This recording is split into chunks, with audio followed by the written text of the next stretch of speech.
কামাল স্যারকে, উপস্থিত সকল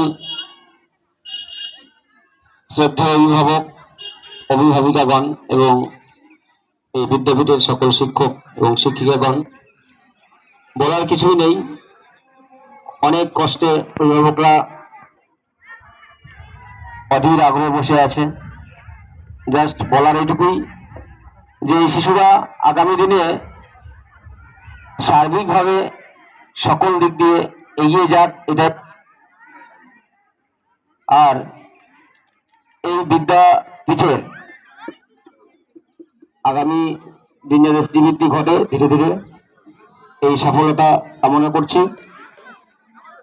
এবং ভাই বোনদের পড়াশোনা এবং সকল দিক দিয়ে তারা যাতে সাফল্য পায়, এটাও কামনা করছি। আর অভিভাবকদের কাছে আবেদন, আপনারা এই বিদ্যালয়ে শুরু থেকে শেষ পর্যন্ত পঠন পাঠন সম্পন্ন করবেন।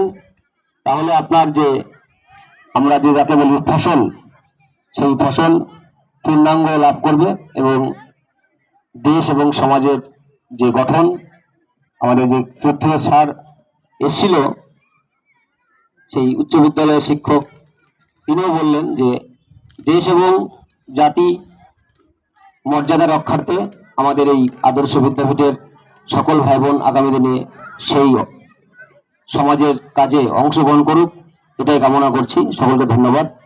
আমি মাইক্রোফোন তুলে দিচ্ছি স্যারকে। ধন্যবাদ মাননীয় দয়াপ্রত সরকার মহাশয়কে।